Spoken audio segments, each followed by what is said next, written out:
Hey guys, welcome back to the Friday Vlog, where we discuss activity that goes on here with the BuzWeaver channel.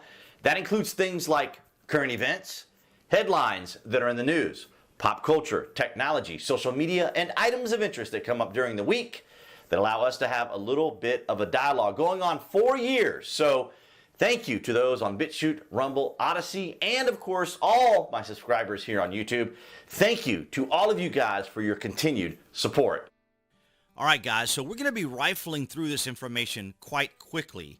And the point of this, or the exercise, is to illustrate that often when I get these types of questions about President Trump, as though I'm completely unaware of what he's actually done, and then, of course, the left's interpretation of what they perceive happened with Trump, there's always this interesting dialogue that takes place to where I have to educate these people on actual sources of information that confirm what I'm saying, because of course they stay in their echo chambers and talk amongst themselves, and they never really do the research, which I find absolutely fascinating, because they engage in these conversations.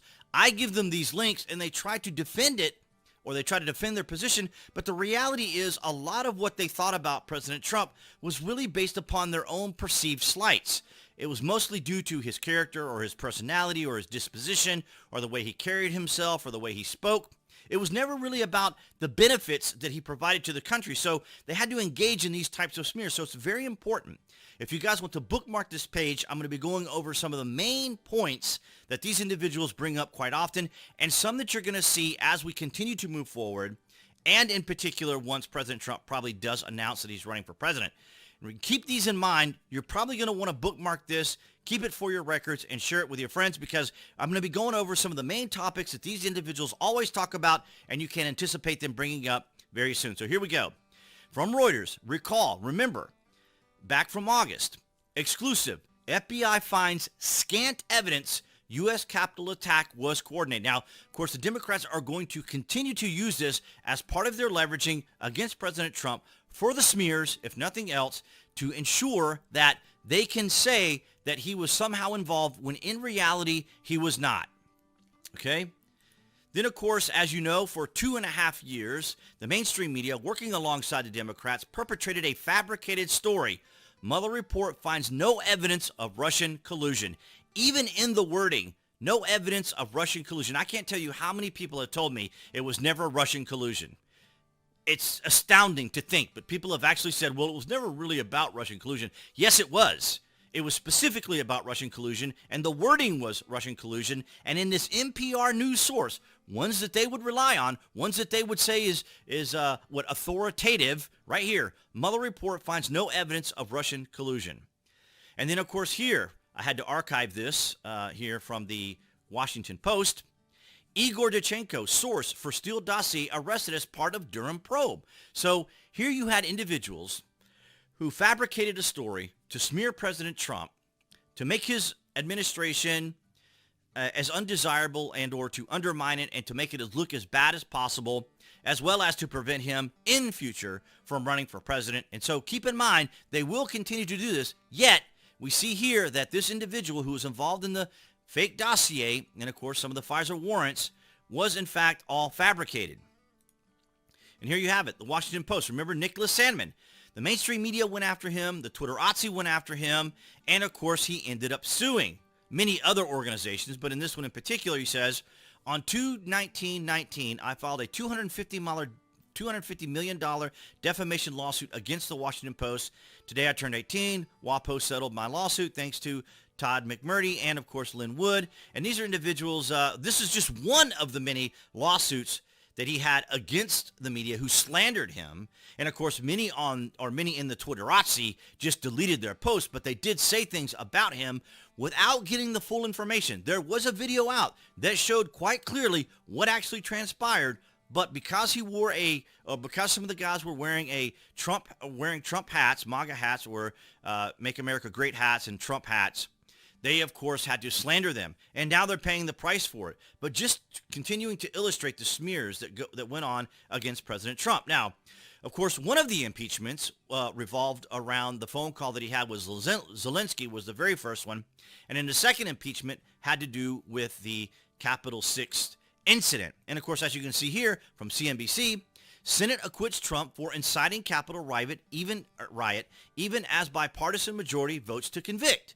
So he was acquitted of any of the accusations, and we'll see here in a moment, just like I said a moment ago, or I'll show you here in a moment, or as I just showed you, see, FBI scant evidence, but they continue to say it.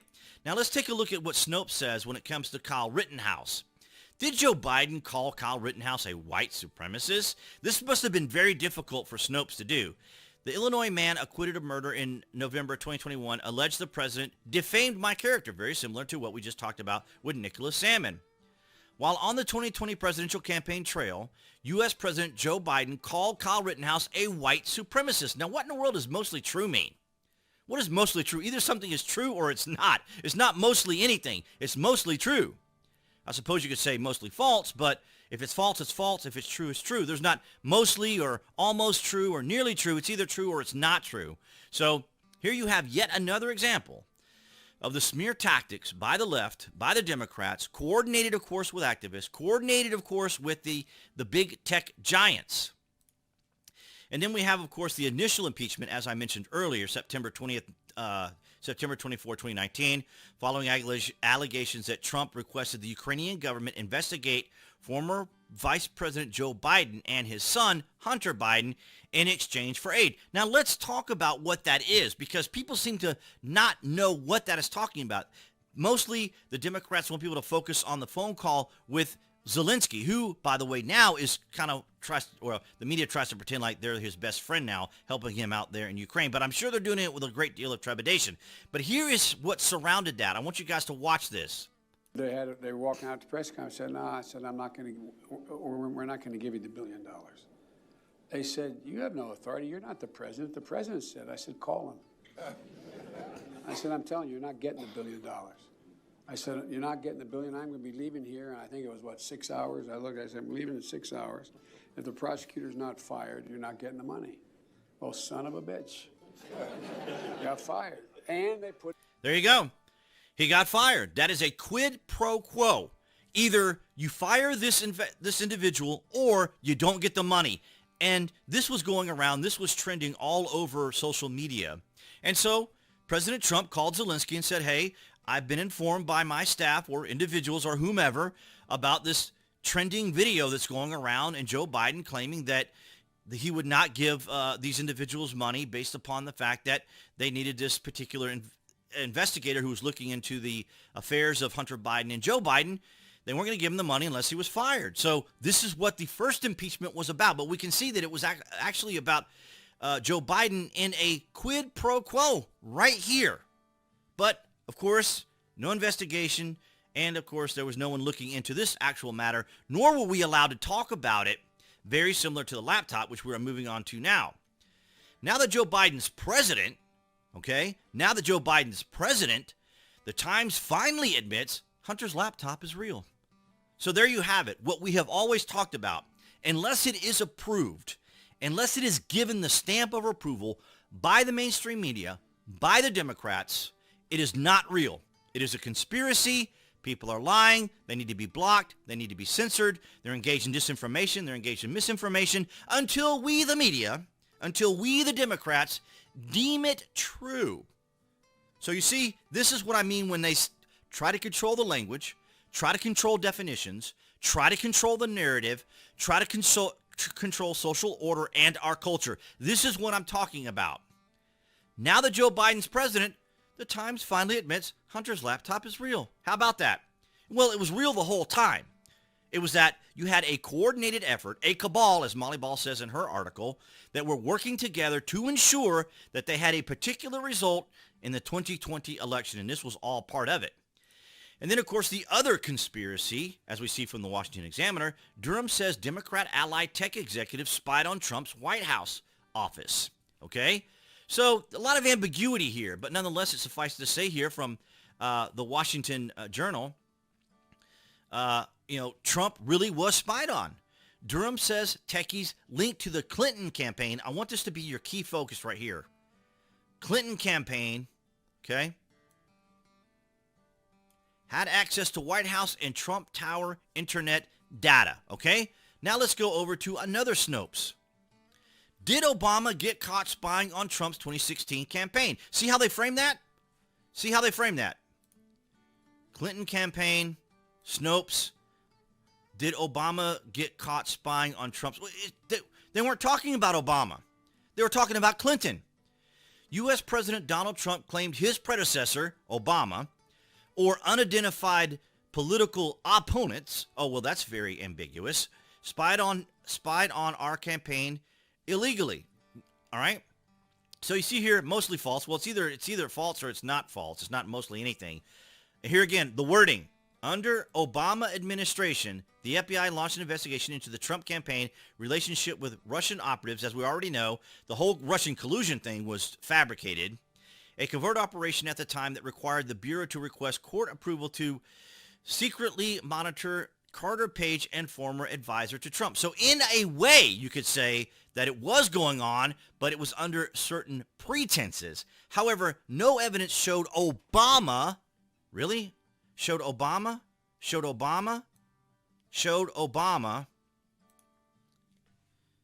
or any member of the White House, I know that's a bit irritating to show it because I need to emphasize the fact that it was Clinton that he was specifically targeting. He did mention Obama, and we do know that something occurred because even Snopes had to admit it. Even Snopes had to admit that there was an investigation into it. So there was an element to it that Trump was correct. Terrible. Just found out that the Obama had my wires tapped in Trump's tower just before a victory. Nothing found. This is McCarthyism. Wow. And now we see here, this article from CNBC, Trump sues Hillary Clinton, DNC, for more than $70 million over all the Russian collusion nonsense that was going on. And I would say just in general, but more specifically, he's going, of course, after what we already know is a fabricated story of Russian collusion, which is absolutely absurd. And of course, he's using it under the RICO Act, which is, if you guys want to know what RICO is, that's the Racketeering, Influence, and Corrupt Organizations Act. So that's what he's going to pursue with her. And whether or not it's successful or not is really not really the point. It's kind of very similar to what they do to him, the law, basically lawfare, going back and forth. And that's, to get her name out in the media as CNBC has done here. We'll continue to see if this will be something Trump will continue to use, I'm sure, in his campaign. I'm pretty sure he will continue to try to say this now. But I want you guys to have all that material. So if someone says something to you, you'll have access to this. And of course, you can look any of it up online. Just pause the video where it is and you can just look it up and you can find it. But Matthew Martin becomes first January 6th defendant to be found not guilty on all charges. Now, the fact that he's found not guilty is not going to deter the Democrats, activists, or others from suggesting that President Trump was involved, because I just had a conversation today with two different people that were trying to still suggest to me that President Trump, even though I presented all of what I'm presenting to you right now to them, they're still thinking that, well, he had some sort of connection. There had to have been some sort of connection. Very vague, very scant, connect the dots nonsense, very much like Snopes, mostly true or mostly false bullcrap. But nonetheless, so you see here that Matthew has been found not guilty on multiple misdemeanors, and these are misdemeanors, by the way, which makes you wonder why they're still holding the others, unless they're holding them, of course, under the Patriot Act and so forth like that. But nonetheless, guys, there you have it, a collection of information that you guys can use, because I anticipate that the Democrats will be moving in this direction come the campaign once President Trump announces, and you guys need to have this information as source material so you can present it to those who want to continue on with this ridiculous President Trump detracting, smearing, and nonsense. And that's what I have for you guys on this Friday. All right, guys, so that's going to wrap it up for this Friday vlog. Thank you for the likes, the shares, and the comments, especially in 2022, as we show the AI here on YouTube specifically, that commentary that is conservative is welcome here on the platform. And thank you to all of you guys on New Tech. That would be BitChute, Rumble, and Odyssey for your guys' continued support, likes, and shares as well. I appreciate it. It's been a very interesting 2022 so far, and you guys have been amazing. Thank you. And of course, below this video, you can find the various social media links that I belong to. If you haven't already followed me on those, be sure that you do. And of course, guys, all of you here on YouTube, that would be the channel icon appearing right there on the screen to subscribe.